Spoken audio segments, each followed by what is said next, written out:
Welcome, my dear home cooking enthusiasts.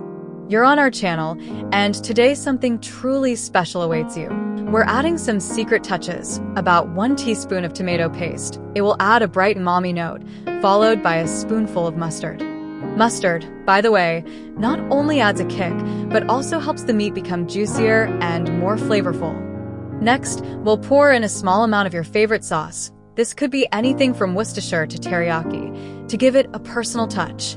Then comes a pinch of fragrant oregano, which with its aroma will mentally transport you to the Mediterranean coast, and freshly ground black pepper to taste. And finally, instead of salt, we'll use about 1 tablespoon of soy sauce, which will enrich the ground meat's flavor with depth and complexity. Then, we thoroughly mix all ingredients by hand. Now it's time for the golden rule of preparing a juicy filling, adding onion. We take 1 medium onion, and to maximize its juice and aroma without adding large pieces to the filling, we grate it on a fine grater. This method ensures that the onion mass is evenly distributed throughout the ground meat, making it exceptionally tender and flavorful, without the texture of individual onion pieces. You can, of course, finely dice the onion, but grated onion is a true chef's secret for retaining juiciness. By the way, did you know that onions, despite their pungency, are incredibly beneficial and have been known for their antioxidant properties for millennia? They were an important part of the diet even in ancient Egypt. After grating the onion, add this succulent onion mass directly into our ground meat. For the next step, we'll need fresh cilantro. Please try your best to find it specifically. It doesn't just garnish, but fundamentally enriches the flavor of our ground meat. Cilantro, with its unique, citrusy, and slightly spicy aroma, will be the note that elevates the dish to a whole new level. Many mistakenly confuse cilantro with parsley, but these are completely different plants with distinct flavor profiles, and cilantro is indispensable here. A small bunch of cilantro, about 1/4 cup or roughly 15 grams, finely chopped, is just what you need. Carefully chop it very finely, as the smaller the pieces, the more evenly its wonderful aroma will be distributed. An interesting fact, cilantro has been used in cooking for over 3,000 years and is one of the oldest aromatic plants. Some people dislike its specific taste, but I'm confident it will be perfect in our dish. Then, add all this fragrant herb to our ground meat. And now, with all the delightful ingredients gathered, it's time for the final touch. Once again, very thoroughly mix all the ground meat. Use your hands to feel how each component, the meat, onion, spices, sauces, and fresh cilantro, harmoniously combines into a single, aromatic mass. Now that our ground meat is perfectly seasoned and has rested, we move on to preparing an aromatic base, which will add another complex and profound layer of flavor to the dish. We're talking about garlic, this amazing bulb, which is a fundamental element in cuisines worldwide. Its unique aroma can transform any dish, adding zest and character. We'll need just 2 cloves of garlic. It is very important to finely mince them or press them through a garlic press. Fine mincing allows it to fully release its flavor without excessive bitterness when fried. Garlic is known not only for its taste but also for its beneficial properties. It was valued even in ancient times for its medicinal qualities. How do you prefer to prepare garlic for cooking? Chopped, minced, or pressed? To create the perfect base, we'll heat a skillet over medium heat.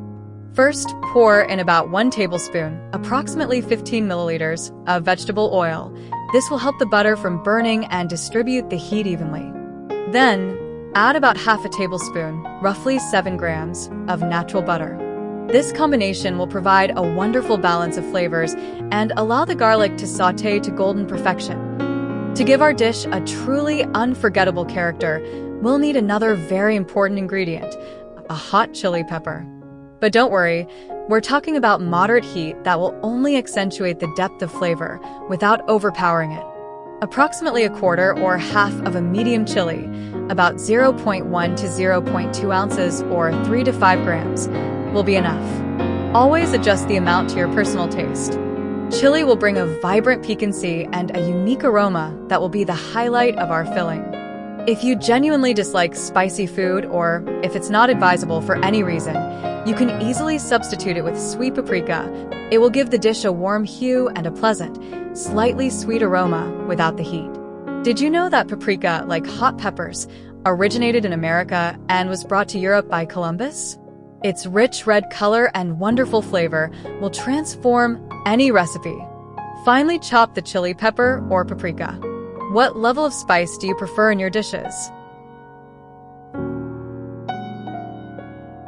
And now, as our golden garlic begins to release its divine aromas, it's the perfect time to add the chopped chili pepper or paprika to it. Place it in the skillet along with the garlic, so all these magical aromas can blend.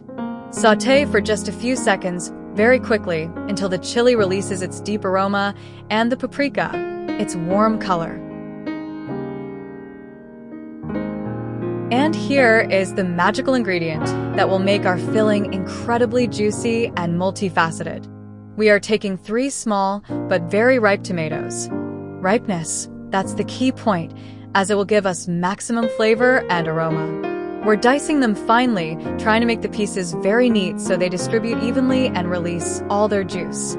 Tomatoes, or golden apples as they were once called in Europe, are not only an excellent source of vitamin C, but also a natural source of umami, which will further enhance the meaty flavor of our turkey mince.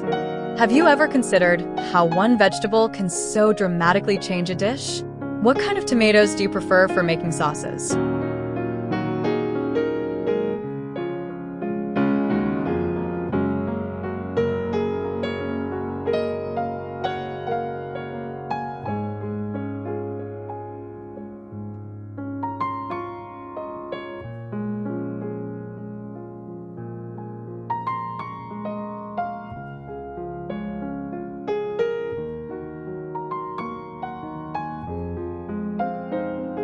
Now that our garlic and chili pepper, or paprika, have exchanged wonderful aromas in the skillet, it's time to add the diced tomatoes to them. It is crucially important to add them at this exact stage. Please adhere to our process order, and you will be enchanted by the taste of this ground meat. The tomatoes begin to gently simmer together with the garlic and pepper, releasing their sweet and slightly tangy juices, which will merge with the existing aromas. This will create a deep and rich base for our turkey mince. Allow them to slightly simmer, just until they begin to soften but still retain their shape. Remember, every step is part of a precise formula. And here it is, the central moment. Now we take our perfectly seasoned turkey mince. Remember, the one with cilantro, soy sauce, mustard, and tomato paste? And carefully add it to our aromatic vegetable sauté, where the garlic has wonderfully browned. The pepper has released its piquancy, and the tomatoes have begun to give off their sweet acidity.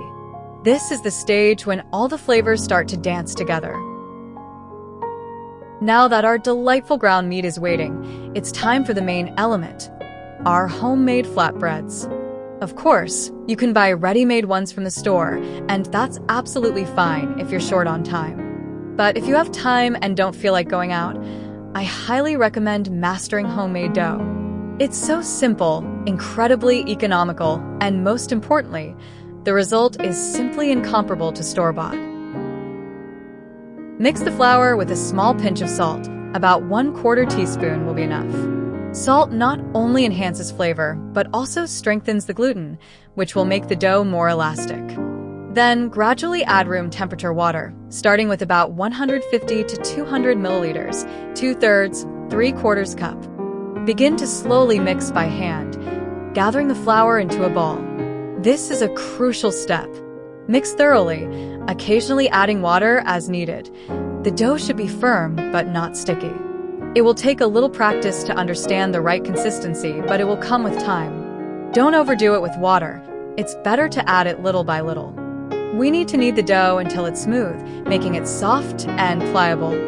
This will take about 5 to 7 minutes of active kneading. And just like that, magic happens right in your hands. After the dough has been thoroughly kneaded to a smooth and elastic consistency, it needs to rest. For this, it is placed in a clean plastic bag or wrapped in cling film. This is crucial to prevent it from drying out and forming a crust. Then, The dough is sent to the refrigerator for approximately 10 to 20 minutes. This process allows the gluten to relax, and as a result, the dough becomes even more pliable and elastic. While the dough rests, there's a wonderful opportunity to prepare the next delightful ingredient, mozzarella cheese. This is the element that will make the filling incredibly gooey and creamy inside each tube. This will be a pleasant surprise with every bite. These pieces are prepared so that they perfectly fit into each stuffed tube. Imagine how it will melt inside, adding juiciness and an unparalleled flavor. It's fantastic. Let's take our rested dough out of the refrigerator. Notice how pliable and elastic it has become. Divide it into equal portions. For the amount of turkey mince filling we've prepared earlier, we will get exactly 5 wonderful stuffed tubes. Form each portion into a neat ball. Then, on a lightly floured surface, roll out each ball into a thin flatbread. It is very important not to make them too thick. The ideal thickness should be approximately 2 to 3 millimeters. This will ensure the perfect ratio of dough to filling and will be the key to a tender and crispy result. Remember, consistent thickness is crucial for success.